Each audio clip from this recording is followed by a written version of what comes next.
예, 우리 옆에 계신 분한테, 전호자고 계신 분한테 인사 나누겠습니다. 좋은 일이 생깁니다. 인사하시겠습니다. 예, 누가 잘 지내셨습니까? 성탄절 예배에 참여하신 여러분에게 하나님의 은혜가 넘치길 바랍니다. 어려서는 성탄절 예배가 꽤 좋았습니다. 성탄절이 좋았습니다.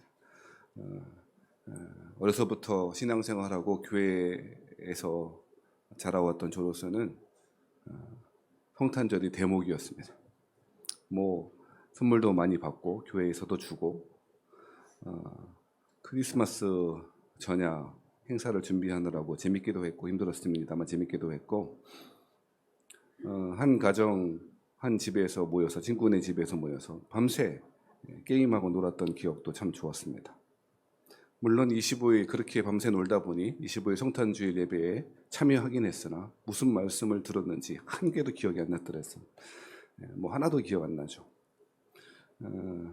요즘 그런 행사들이 많지 않고 교회들마다 많지 않기도 하고 한국 사회가 한병철 교수가 말하듯이 피로사회, 우울사회로 너무 깊숙이 들어와 있는 것 같은 생각이 많이 들고 얼마 전에 있었던 이태원 참사 때문에 사람들의 마음이 이렇게 활짝 기뻐하지도 못하고 드러내놓고 그러지도 못하는 것 같습니다. 우리 앞집에 사는 청년들은 꽤 즐거운 것 같습니다. 밤새 떠들고 놀더라고요. 뭐 얼마나 그 철문 2개를 뚫고 그 소리가 들어올 정도니 얼마나 시끄럽게 밤새 놀더라고요. 정말 밤새 놀더라고요. 7시까지 놀더라고요. 떠들고 뭐 술 먹고 그냥 왜 그렇게 그래서 우리 주님과 관계없이 재밌게 잘 노는구나 그런 생각도 했었더랬습니다. 그런데 한편으로는 술만 안 먹었지 청년 때 학생 때 우리도 민폐였겠구나 그런 생각도 듭니다. 우리는 뭐 새벽송 한다고 이렇게 새벽마다 노래 부르고 다니고 막 이랬는데 믿는 사람에게 되게 민폐였겠구나 그런 생각 들기도 하고 여러 가지 생각이 많이 들었습니다. 우리 청춘들이 어디 가기도 뭐하고 춥기도 하고 그러니 그냥 아는 집 친구네 집 모여서 밤새 그렇게 노는 것 이해도 되면서도 해도 너무한다 밤새도 떠드니 대단하죠.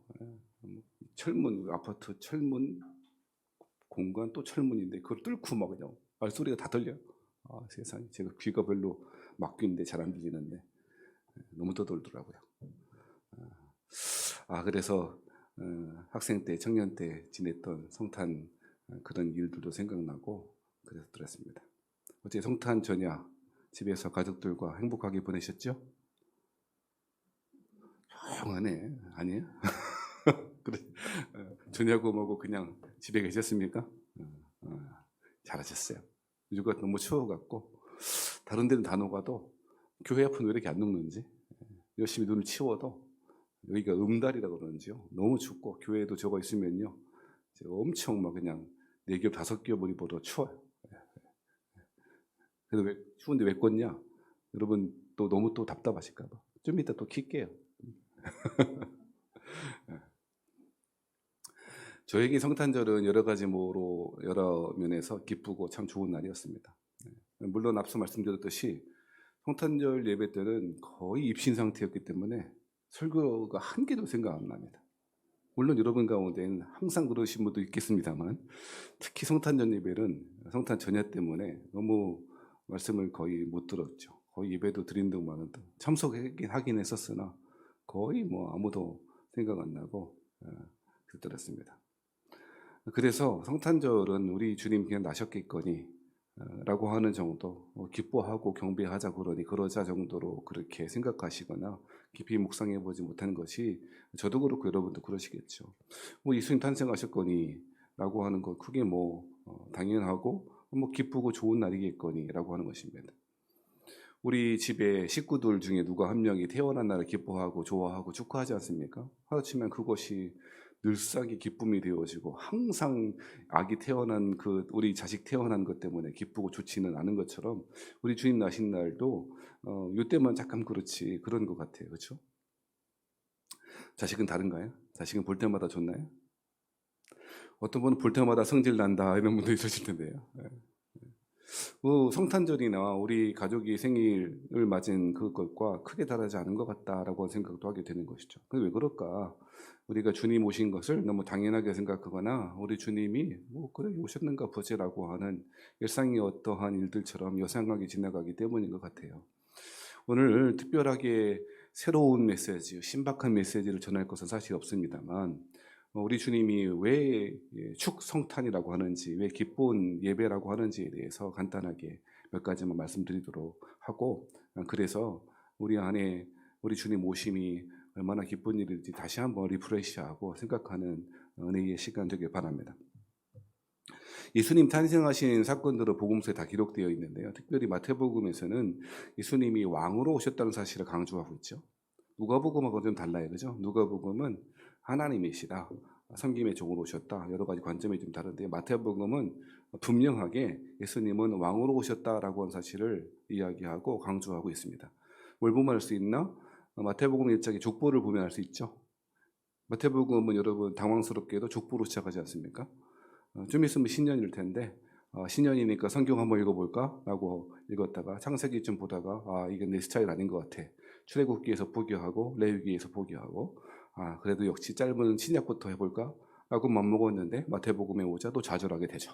역시 성경은 내 스타일 아니야. 이렇게 하시는 분들도 있을 것 같아요.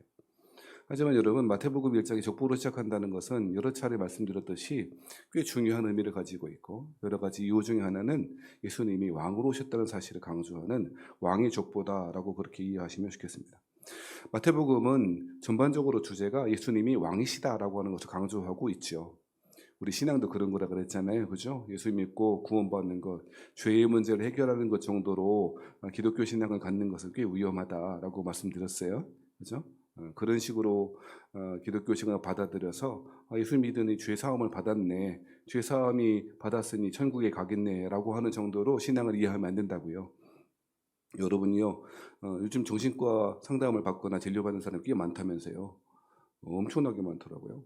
거기 보면 항상 전제가 네 잘못이 아니래요. 네 잘못이 아니래. 그러니까 교회하고 완전히 다른 방향으로 죄를 접근하는 거죠. 네 잘못이 아니다. 예전에 그런 영화도 한번 제가 예를 들어서 예화로 말씀드렸는데 굿윌 헌팅이라고 아세요? 최소한 이 영화를 아시는 분들은 좀 올드 하신 분들 굿윌 헌팅. 승윤이 모르잖아요. 꿈뻑꿈뻑하지 뭔 굿윌 헌팅. 거기 보면 항상 그러잖아요. 거기 교수하고 그 주인공 맷 데이먼하고 그 유명한 대사였잖아요. 물론 영어로 했죠. It's not your fault. 이 정도 다 아시잖아요. 네 잘못 아니다. 그렇죠? 항상 어렸을 때 상처가 많은 아이였는데 그것이 자기 잘못이라고 여겼던 그 주인공에게 맷 데이먼에게 로빈 윌리엄스 그 교수가 네 잘못 아니라고 그래서 그랬더니 치료받았다는 그게 그 영화는요. 저 대학 때도 그렇고 대학원에서 목회 상담학을 배울 때도 교과서처럼 잘 배우고 가르쳤던 내용이 토론했던 영화예요.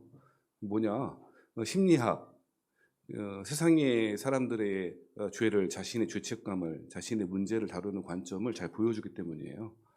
It's not your fault. 네 잘못 아니다는 거. 그죠? 그러면 마음이 어떻게 생각이 들겠어요? 내 잘못인 줄 알았더니 내 잘못 아니래. 그럼 마음이 평화가 높겠죠. 잠깐. 그래서 그런 식으로 해서 어떤 여러 가지 상처로부터 문제로부터 벗어나고자 하는 것이 심리학의 근본적인 전제죠. 근데 우리 기독교 신앙 그렇지 않죠. 그렇잖아요. 네 잘못이다부터 시작하잖아요. 그게 원죄라고 하는 문제이고요. 그러다 보니 기독교 신앙을 받아들이는 것을 죄 관리의 복음, 죄의 문제를 해결하는 것 정도로 받아들이는 경우가 많았다고요. 그렇죠? 그러니 예수님이 왕으로 오셨다는 사실이 그렇게 크게 와닿지도 않은 거예요. 죄만 예수님이 오신 것보다는 뭐가 더 중요하냐면 예수님이 십자가에 죽으신 게 훨씬 더 중요한 거잖아요. 왜? 기독교 신앙은 죄 사함 받고 어디 가는 것? 천국 가는 곳이니까 예수님이 오심, 성육신 하심. 그거는 별로 의미가 없는 거예요. 왜 오셨냐? 돌아가시기에 오셨다는 거야. 되게 이상하죠? 예수님이 오신 이유가 뭐라고? 십자가에 죽으시기 위해서 오셨대. 예수님이 그 이 땅에 오신 목적 자체가 죽으심이라고 그렇게 정의를 해버린다고요. 이상한 결론이 나버리는 거라고요. 그래서 우리의 잘못된 시각을 교정하기 위해서, 또 이스라엘 사람들의 잘못된 시각을 교정하기 위해서 예수님이 오신 것은 다른 것이 아니고 왕으로 오신 거야 라고 하는 것을 강조한다 이 말이에요. 우리 신앙의 핵심이 뭐라고요? 그 믿는 것이라고 하는 거예요. 그 믿는 것은 예수님을 구와 주로, 주님으로 모신다는 것이 왕으로 모신다는 거잖아요. 이거 없이는 구원받았다고 말하지 말라고요. 다른 사람이 다 왕이면서, 세상이 왕이면서, 물질이 왕이면서, 우선순위를 다 세상에 두고 물질에 두면서 예수 믿는다고 말하는 건 자기 기만이거나 자기 헛된 망상일 뿐이지 예수 믿는 게 아니라고요. 자꾸 그렇게 하시면 안 된다고 여러 차 말씀드렸잖아요. 그죠? 그러니까 이 예수님 탄생하신 마태복음 1장의 이 기사는 우리 신앙이 무엇인지, 예수의 오심이 궁극적인 목적인지를 잘 설명하고 있는 거죠. 그러면서 이 마태가 예수님이 오신 것에 대해 강조하는 부분이 첫 번째 있는데요. 그것은 무엇이냐면 18절부터 20절의 말씀에 보면 우리 스토리를 기억하잖아요. 마리아가 처녀인 잉태했다는 거 아니에요? 그래서 요셉이 어떻게 했대요? 여러분 잘 아시는 대로 의로운 사람이라서 어떻게 했대? 가만히 끊고 자았다. 야, 역시 요셉 근사하다. 이런 멋진 남자가 다 있나? 라고 읽으면 오늘 이 이야기 잘못 읽는 거예요. 물론 그렇게 적용하시는 분도 나쁘다고 볼 수 없고 틀리다고 볼 수는 없습니다만 역시 쿨하네. 쿨한 남자죠. 뭐 상관없다. 당시에 큰일 큰 스캔들이고 돌맞아 죽을 일인데 그냥 넘어가 줬으니 꽤 괜찮은 사람이다라고 적용한다고 해서 틀리지는 않습니다만 본문의 중심의 이야기는 접근하지 못한 것이죠. 그렇죠? 맛있는 수박을 잘랐는데 퍼른 부분만 맛있다고 먹는 거예요. 아, 이것도 사각사각하네, 먹을만하네, 이런 건 마찬가지인 거죠. 특별히 여러분, 예수님께서 처녀로 잉태했다, 또 그것을 다르게 표현하자면 18절에 성령으로 잉태됐다라고 하는 것이 훨씬 더 중요해요. 물론 처녀 잉태도 이상하게 이렇게 받아들이시거나 너무 지엽적으로 받아들이세요. 뭐냐면 어떻게 처녀가 잉태할 수 있냐? 어떻게 단식 생식이 가능하냐? 이런 이상한 그런 이야기를 하는데, 성령으로 잉태되었다라고 하는 것, 처녀가 잉태되었다고 하는 것은 신적인 탄생, 하나님이 은혜로, 하나님의 능력으로 이 땅 가운데 오셨다라고 사실 강조하는 것이지, 다른 것들을 자꾸 강조하면 안 되는 것이죠. 자, 그 얘기 말고 이 얘기는 그냥 다시는 이야기일 테니까. 성령으로 잉태됐다, 처녀 몸에서 잉태됐다라고 하는 중요한 의미가 무엇인지를 깨닫는 게 중요해 보여요. 근데 여러분요, 성령은 항상 어떤 것과 연결되어 있냐면 새로운 창조, 새로운 은혜, 새로운 무엇인가 세상의 열림, 우리 좀 개벽이라고 하는 말은 천도교원가에서 쓰는 말이라 참 쓰기 좀 조심스럽습니다만 천지의 뒤바뀜, 완전히 혁명적 어떤 상황이 일어남, 이런 상황과 관련해서 성령님이 등장하세요. 역사적으로. 창조 때도 성령님이 등장하시는 거 아세요? 처음 들어봤다 그러면 물론 창세기에 창조 기사에 성령이라고 하는 말은 안 나오죠. 하지만 하나님의 뭐가? 하나님의 신이, 하나님의 영이라고 하더라고요. 그게 로아흐라고 하는 말인데 하나님의 영이 수면 위에 가득하셨다, 운행하셨다라고 하는 거. 그죠? 그때에 말씀이 선포되어질 때 뭐가 나타나요? 창조의 세계가 펼쳐지잖아요. 그러니까 창조, 새로움, 뒤바뀜, 개벽, 그 혁명적 상황이 벌어짐, 그리고 물줄기가 바뀜, 이런 상황과 관련해서 성령님이 오시는 거죠. 이해되세요? 예수님이 오시고 나서도 그렇잖아요. 예수님이 세례받는 장면도 꽤 중요하거든요. 예수님이 세례받으실 때 하늘에서는 소리로, 말씀으로 말씀하시는 분, 성부 하나님. 그리고 예수님은 어디에 계세요? 세례 요한한테 세례를 받는 중이에요. 성자 예수님. 그리고 성령님이 비둘기래요. 아니, 비둘기와 같은 형상으로 인지하셨죠. 성부와 성자와 성령 하나님. 그때 왜 하필이면 성령 하나님이 하필이면이라고 하면 좀 조심스럽고 성령님이 임하셨을까? 이제부터 아까 이야기했잖아요. 성령님의 오심은 뒤바뀜, 새로운 역사 이런 거라고 했잖아요. 예수님이 세례 받으실 때 성령님이 함께 하심으로 새로운 일들, 이제 예수님 공적인 생애를 시작하시는 메시아로서의 공적인 생활을 시작하시기 위한 선포, 이런 의미를 갖고 있는 거죠. 그러니까 성령님이 오셨다는 것은 이러한 의미를 갖고 있다고요. 그러니까 예수님이 처녀의 몸으로 잉태했다 보다도 처녀의 몸으로 잉태된 것은 누구에 의해서 잉태된 거냐? 성령님에 의해서 잉태된 거다. 성령으로 오신 거다. 그러면 성령님으로 예수님이 오실 때에 성령으로 잉태되었다고 하는 표현은 예수님이 오심은 아까 말씀드렸듯 상황이 역전되고 뒤바뀌고 답답했던 상황이 개선되어지고 완전히 혁명적 뒤바뀜이 일어나겠구나 라고 이해하셔야 된다는 거예요. 이해되시면 아멘. 그러니까 여러분, 우리는 이제까지, 저도 마찬가지인데요, 예수님이 오셨는데 천유의 몸으로 오셨다라고 하는 것을 그거에 디펜스하는, 방어하는 데만 너무 집중했다고요. 말이 안 되잖아요. 어떻게 천유의 몸으로 잉태했냐, 어떻게 입증하겠어. 우리가 신앙으로 받아들일 수밖에 없으니.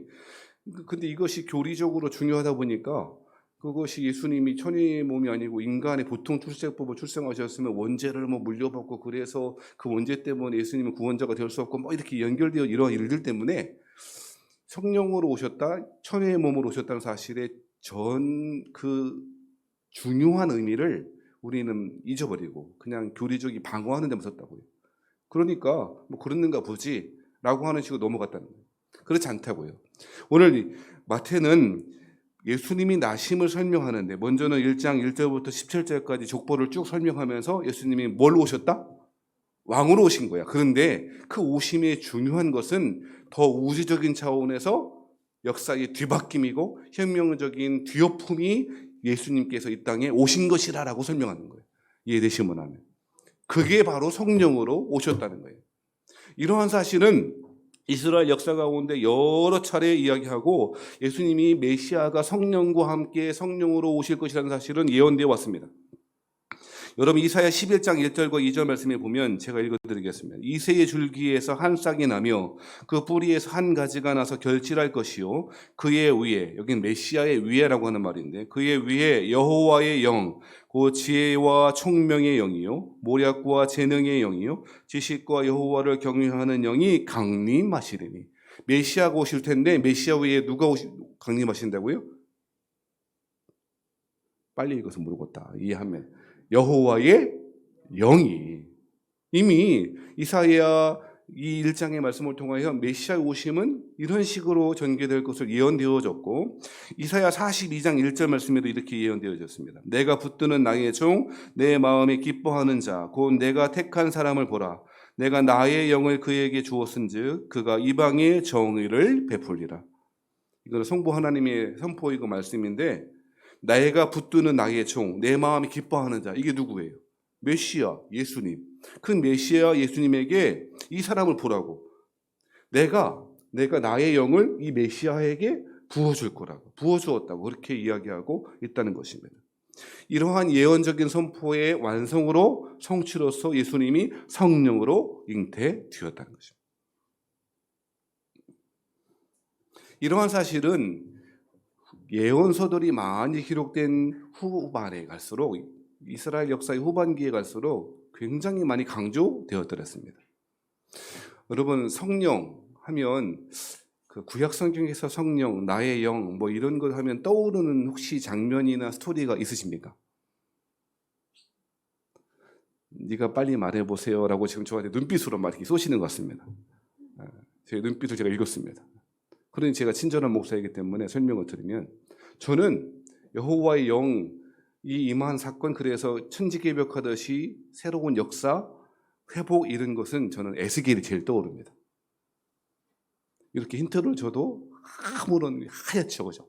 제가 좀 설명하면 들어본 말씀인데 라고 이해하실 것입니다.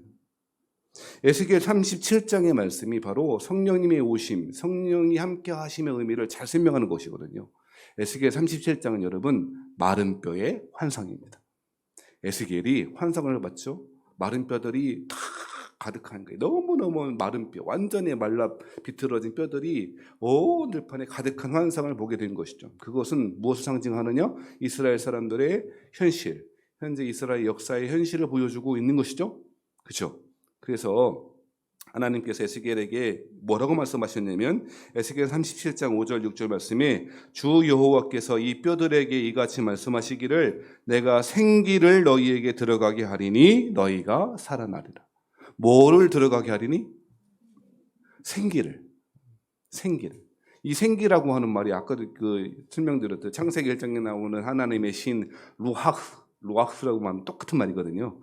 참 한결 같으면 좋겠는데 성경어 번역할 때 어떨 때는 여호와의 신, 생기, 영 막 이렇게 막 왔다 갔다 번역해갖고 그래요. 물론 이유가 있겠습니다만 아무튼 그러니까 에스겔의 그 의도는 무엇이냐면 마른 뼈와 같이 아무런 소망이 없죠.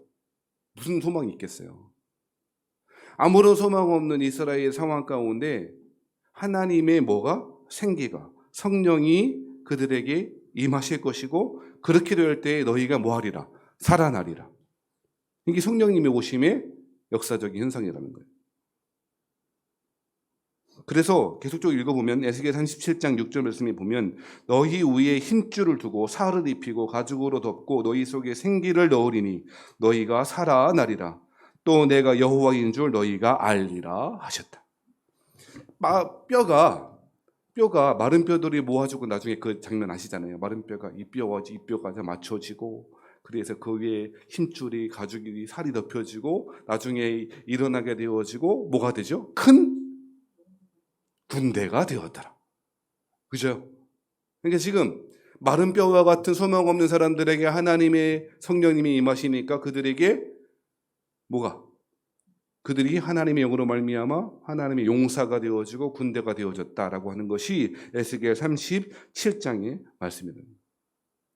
이처럼 예수님께서 이 땅 가운데 오셨다고 하는 것은 소망 없는 사람들, 마른 뼈와 같은 사람들에게 아무런 소망도 없는 오늘날 살아가는 현대인들에게 참 소망이 되어지는 것이죠. 왜요? 성령으로 되었기 때문입니다. 그리고 예수님은 이 성령님을 아들의 영이신 성령님을 우리에게 부어 주시는 것입니다. 그래서 성탄이 기쁜 복된 일인 것이죠.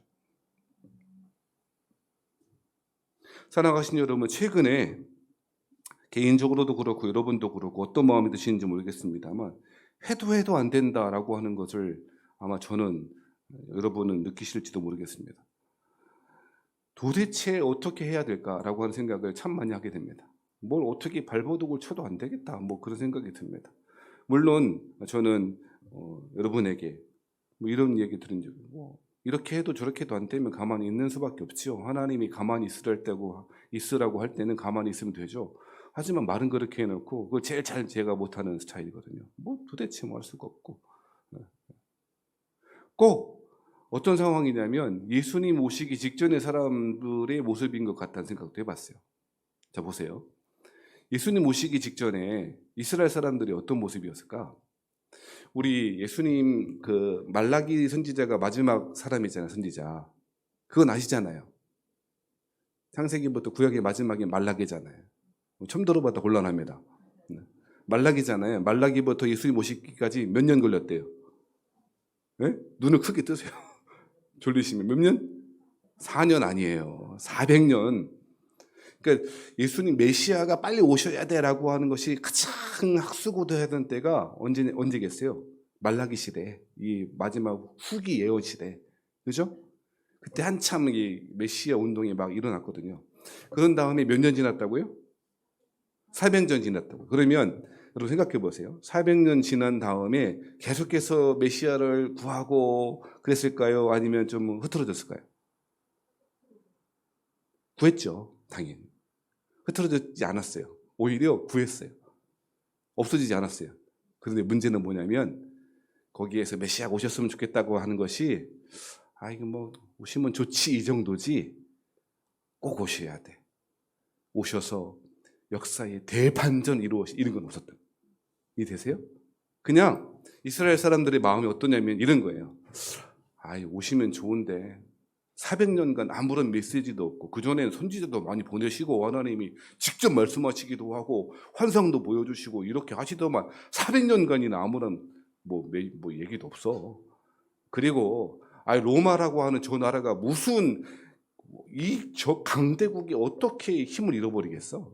우리가 로마한테 저항하는 건 말도 안 돼. 뭐 이 정도의 생각을 가지고 그냥 사는 거예요.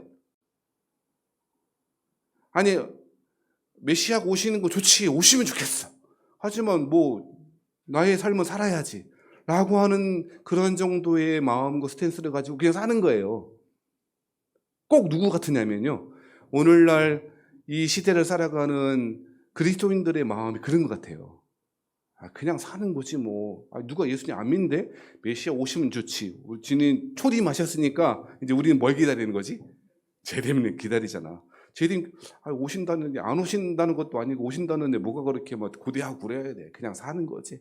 되는 대로 신앙생활하고 뭐 사정이 있으면 사정대로 하고 그냥 살아가는 거지 라고 하는 정도의 자세를 가지고 살아간다는 거죠. 이것이 어떤 상황이냐 보면, 영적으로 보면 에스겔이 봤던 환상의 상황인 거예요. 소망 없는 거예요. 그냥 살아가는 거예요. 오늘 청년 세대를 보면 너무너무 안타까워요. 정말. 승현이가 와서 말하는 게 아니에요. 영준이가 와서 말을 하는 게 아니에요. 정말 안타깝고 불쌍한 세대가 이 지금 청년 세대인 것 같아요. 여러분 잘 아시는 대로 지금 20대, 30대 후반 정도의 청년들이 영끌했다는 거, 정말 영혼을 끌어모았더만요.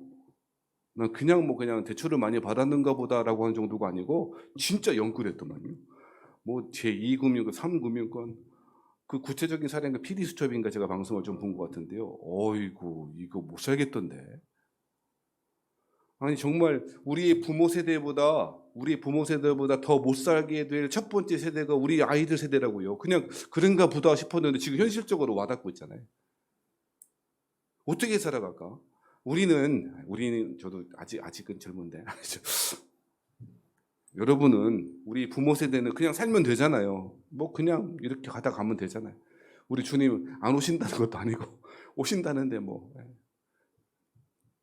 주님이 오시는 게 빠른지 내가 가는 게 빠른지는 모르겠으나 아무튼 뭐 어디서 잘 도킹만 하면 되지 뭐 그런 생각 한다고요. 그런데 소망 없이 살아가야 될 청년 세대들, 이 땅 가운데, 청년 세대뿐 아니라 아무런 소망 없이 그저 하루하루를 자기 욕망에, 아주 작은 욕망을 채워가는 것이 소박한 꿈인 것처럼 살아가는 사람들을 어떡할까요?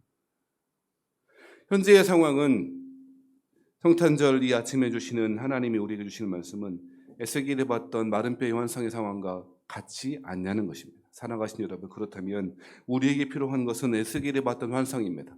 마른 뼈에게 생기가 들어가라 명령하셨고, 그 생기가 뼈와 생기가 들어갈 때에 뼈와 뼈가 맞추어지고 근육이, 힘줄이, 살갗들이 만들어져 하나님의 큰 용사가 되었던 것처럼, 뿐만 아니라 하나님의 생기가 들어가니까 에스겔 37장 6절에 너희가 살아나리라 뿐 아니라 그 이후에 또 나가 내가 여호와인 줄 알리라.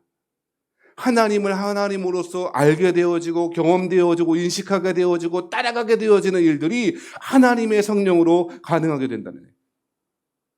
이 하나님의 성령의 오심은 예수께서 이 땅에 오심으로 가능해졌다는 것이죠.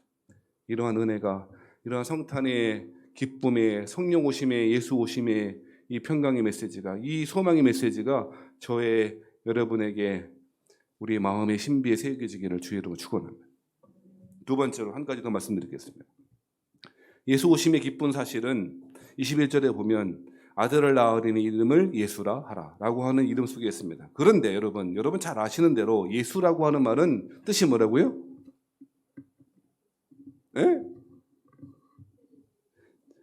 자기 백성을 그들의 죄에서 구원할 자심이라 라고 그렇게 설명되어 있잖아요. 네. 그건 풀어서 설명하는 거고, 그 예수라고 하는 이름의 뜻은 구원자라고 하는 뜻이라고요. 근데 이 마태복음 저자는 구원자 하면 좀 썰렁하잖아요. 좀 길게 풀어서 쓰기를 뭐라고 썼어요? 자기 백성을 그들의 죄에서 구원할 자십니다. 이것 때문에 오해가 됐다고. 예수님은 뭐 하기 위해서 모신 거라고? 자기의 백성을 그들의 죄에서만 구원해 주시는 분이라고 오해하게 됐다고. 그런 게 아니라고요. 이스라엘 사람들의 문제에, 자기의 삶을 돌아보는 문제의 핵심을 어떻게 봤냐면, 왜 이런 일이 벌어졌지? 라고 할 때 죄에서부터 출발한다고. 그게 성경 역사잖아요. 그러니까 그 이유 때문에 자기의 죄에서 구원할 자라고 이야기한 거지, 기독교 신앙을 단순히 내가 뭐 잘못했네, 용서받아야지 라고 하는 차원에서 이해하면 안 된다고요? 이해되시죠? 자, 그런데 21절에 예수라 하라라고 하지 않고 마태복음 거기에서 한 걸음 더 나아가 23절에 또 이야기했다니까요. 어떤 분이 예수님은 이름이 두 개래. 두 개처럼 보이죠? 21절에 보면 아들을 낳으리니 그 이름을 예수라 하라 했고 23절에는 아들을 낳을 것이요 그의 이름은 임마누엘이라 하리라. 그럼 예수님이 이름 두 개예요? 두 개래. 또 어떤 분들은 아니요. 김지태나 지태김이나 그게 아닌가. 그렇지 않아요. 이름은 예수라고 하는 것이 고유명사로 이름이고, 근데 예수님의 오심, 원래 이름이라고 하는 것은 이스라엘 사람들의 이름은 그 사람의 본질, 그 사람의 핵심적인 어떠한 특징 이런 것들을 잡아서 이름을 짓거든요. 그래서 예수님이라고 하는 것은 이름이고 그 이름에 담긴 정말 중요한 의미, 그게 뭐냐? 그게 바로 임마누엘. 근데 여러분 잘 아시는 대로 임마누엘의 뜻이 뭐라고요? 그의 이름은 임마누엘이라 하리라 하셨으니 이를 번역한즉 하나님이 우리와 함께 계시다. 여러분 이것이 성탄절의 기쁜 이유예요.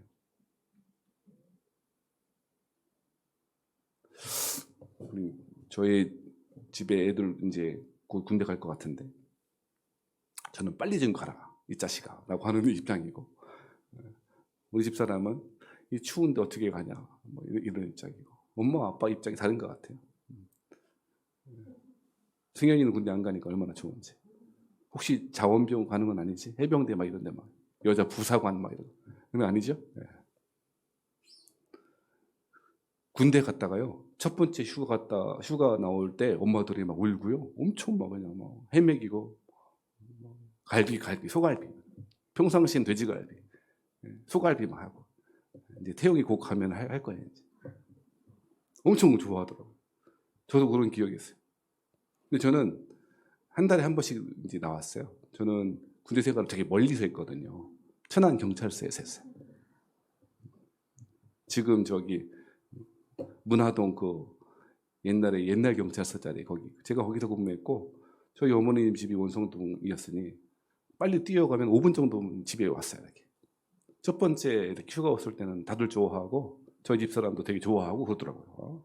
맞다. 근데 한 달에 한 번씩 외박을 나오니까 이거 왔나 뭐 이러더라고요. 여러분 고향에 내려가거나 이제 좀 있으면 설이 곧 올 텐데 고향에 멀리 떨어져 있던 식구들이 나오면 되게 좋잖아요. 근데 얘기 들어보니까요, 올 때는 좋고 갈 때는 더 좋대. 그렇더래요. 그래서 제가 왜 이런 이야기를 자꾸 드리냐면요, 우리는요 하나님의 임재가 너무 당연하게 받아들여요. 성탄이 그냥 그렇지라고 하는 생각을 할 수밖에 없냐면요, 제가 보니까요 하나님의 임재가 임마누엘이 당연한 거야. 마치 잠깐 하나님이 좀 멀리 갔다가 다시 오시고 왔다 갔다 마침 외박 나오는 그 군대에 갔다 온 그 사람처럼 그렇게 느껴지는 거예요. 아니 하나님이 그래서 조금 내가 하나님의 임재 가운데 벗어나 있나 멀어져 있나 그러다가도 말씀 듣고 예배 드릴 때는 또 힘이 조금 나거든요. 응급실에서 막 이렇게 센 그 링거 맞는 것처럼. 그러니 한 다시 모시나 막 이렇게 하다 보니까 하나님의 임재, 하나님이 우리와 함께 하심에 대해서 둔감해지는. 그래서 하나님이 이 땅 가운데 우리와 함께 하시기 위함이 임마누엘이고 그것이 예수 탄생의 목적이라는 사실을 당연한 것으로 받아들이니까 기쁠 일이 없는 거죠.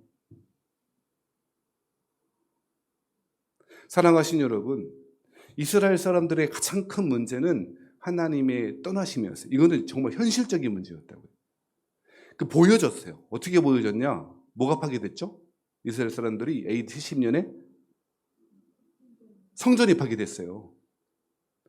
이스라엘 사람들에게 하나님의 임재는 영적인 임재, 마음속에 우리 마음의 기쁨을 주심을 통해서 임재, 그런 거하고 관계없어 별로. 하나님의 임재가 실제로 역사했잖아요. 구약 역사를 통해서 보면. 그래서 여러분요, 하나님이 언약궤를 실제로 임하시고 언약궤를 함부로 건드렸다가 막 즉사하기도 하고 베레스 우사. 구약은 내 스타일 아니야. 너무 약해 하지 말고. 그죠? 그렇잖아요. 그러니까 하나님 임재가 실질적이었다고.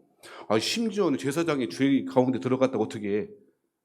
즉사하니까 거기다 방울 메고 다니고 죽으면 끌어내고 그랬다잖아요.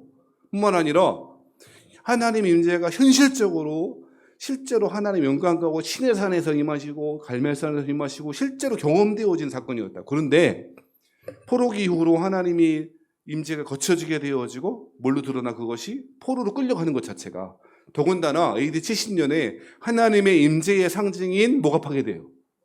예루살렘 성전이 파괴되잖아요. 완전히 다 거기 성전 안에 있는 각종 기명들, 기물들, 금들 다 뽑아라고 이 디도 장군이 뭐만 남겨놨다고? 서쪽에 벽만 남겨놨다고. 벽만. 그것도 다 부셔버리면 내가 이스라엘 정복했다라고 하는 업적 자체가 없어질까 봐 다 파괴시키고 벽만 좀 남겨놨어. 그래서 지금 이스라엘 사람들 뭐 한다고? 그 벽 붙잡고 통곡한다고. 그래, 통곡의 벽. 영어로는 웨스턴 월. 웨스턴은 알잖아. 웨스턴. 우리 서양 좋아하잖아. 웨스턴. 서쪽에 있다가 그런 여러분 이 사건이 이스라엘 사람들에게 주는 충격이 무엇이었냐면 성전에 파괴됐네가 아니라고요. 그래서 하나님의 뭐가 거친 거지? 임재가 거친 거죠. 그래서 이스라엘 사람들은 지금도 실제로 성전만 완성되어지면 하나님이 뭐 할 수 있다. 다시금 돌아오신다라고 생각하는 거예요. 되게 어리석죠. 아멘 하면 안 돼요. 성전 짓는다고 하나님 오시나? 그잖아요. 아까 언약궤가 하나님 임재의 상징이어서 건드리기만 해 죽기도 했습니다만 하나님의 임재가 떠난 언약궤가 그 괴짝이지 무슨 소용이 있어요. 그래서 어떻게 막 이스라엘에서 그 이방 사람들 갖고 가고 뭐 별짓 다 해도 아무런 문제 없었잖아요. 뺏기기도 하고 언약궤 들고 가면 전쟁에 이기겠지. 이겼어요, 졌어요? 이기기도 하고 저기도 했죠. 몰라. 무슨 이야기냐면 이스라엘 사람들에게 하나님의 임재가 떠나간다는 것은 현실이었고 눈으로 경험할 수 있었고 물리적으로 경험할 수 있었어요. 그래서 지금도 뭐 한다고? 하나님의 임재가 오시기를 고대하고 있다고. 어리석게도 다 만들어놨대요. 들리는 말로는 성전에 메노라 그 촛대도 만들어 놓고 물두멍도 만들어 놓고 다 만들어 놨대. 이제 언약궤만 오면 돼. 근데 하필이면 거기에 지금 뭐가 지어 있냐? 황금동 사원 지어줬으니까 지금 거기 건드리면 전쟁 나거든요. 얼마 전에 이스라엘 그 과격파 유대인들이 그 성전에 그 황금동 사원에 막 침입해갖고 막 거의 찬송 부르고 예배드리고 막 얼싸얼싸했다가 거의 막 시인하고 얼마나 많이 죽었나 몰라요. 큰일 납니다. 거기 뭐 저기 3차 대전까지 갈 위기가 올 지역이 거기. 아무튼 그 얘기 하려고 하는 거예요. 그러니까 이스라엘 사람들에게 하나님의 이 부재와 임재는 옳지 않지만 현실적이었다고요. 근데 우리는요, 하나님의 임재, 하나님의 부재, 하나님의 떠나가심이 너무 뜬금없는 거예요.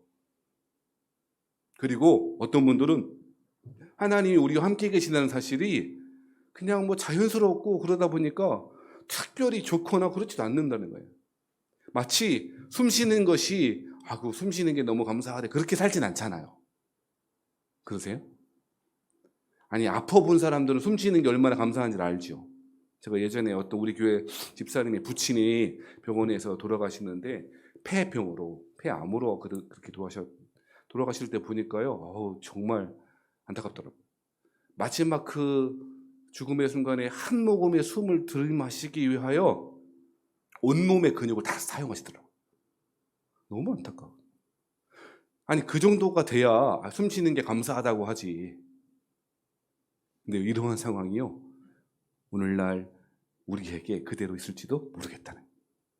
하나님의 임재가 우리에게 숨 쉬는 것처럼 자연스러워 보이고 그러다 보니 당연하다고 느끼다 보니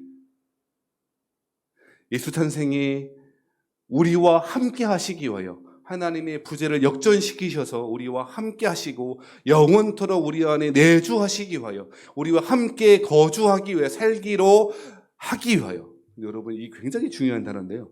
하나님이 임재하시다라고 하는 말이 장막을 치다 그런 말이 돼요. 무슨 얘기냐면 장막을 치다라고 하는 것은 뭐냐면 같이 뭐 하기 위해서 살기 위해서 짓는 거거든. 장막을 치다라고 하는 말이 임재하다, 쉐카이나 그런 말 들어봤을 거예요. 그런 의미래요. 그러니까 예수님이 함께 오셨다. 임마누엘이라 우리와 함께 하시기 위해 오셨다라고 하는 사실은 단회적인 사건이라고 하는 거예요. 계속되는 사건이라는 거예요. 너무 어렵나? 한 번 오시고 다시 떠나간다는 거예요. 영원토록 거주하시기 위하여 오셨다는 거예요. 1번입니까? 2번입니까? 모르시면 여기 써 있잖아요. 몇 번이에요? 2번이라는 거예요. 그래서 성탄이 주는 의미가 크다는 거죠. 우리는 하나님의 임재, 하나님의 부재, 그게 뭔데? 뭐 그냥 살아가는 것이, 메시아가 오시면 좋고 안 오셔도 할 수 없고 그냥 우리는 우리의 삶을 살아가는 것이, 로마 사람들 밑에 살아가는 거지, 자본가 밑에 살아가는 거지, 사장님 밑에 살아가는 거지. 뭐가 그렇게 중요한데? 성탄 뭐가 기뻐? 죽기만 하고 애들이나 좋아하는 거지. 아니라고요. 왜 아닙니까? 사랑하신 성도 여러분, 예수님은 우리에게 성령을 주시기 위하여 오셨기 때문입니다. 그래서 복되다는 거예요. 역전시키는 은혜, 뒤집어 엎는 은혜, 혁명적인 은혜, 마른 뼈가 살아나는 은혜가 오늘 성탄절을 통하여 그 은혜가 저에게도 여러분에게도 가득하기를 주의 이름으로 축원합니다. 생기가 들어가길 바랍니다. 하나님의 생기가 들어갈 때에 아무런 소망 없이 살아가는 사람들에게 오늘 청년의 세대 가운데 그저 알바 못만 돈 벌 것 같아. 그렇게 살아가는 삶이 아니라 알바를 하더라도 소망 가운데 생기 있게 살아가시는 우리 청년들, 저와 여러분 되시기를 주의로 축복합니다. 우리 예수님 오신 기쁜 이유가 무엇입니까? 하나님 임재 회복하시기 위하여서, 임마누엘 되기 위하여서 우리 안에, 우리와 함께 우리 안에 거주하기 위해서 오셨습니다. 이 은혜가 저에게도 여러분에게도 가득하시기를 주의 이름으로 축원합니다.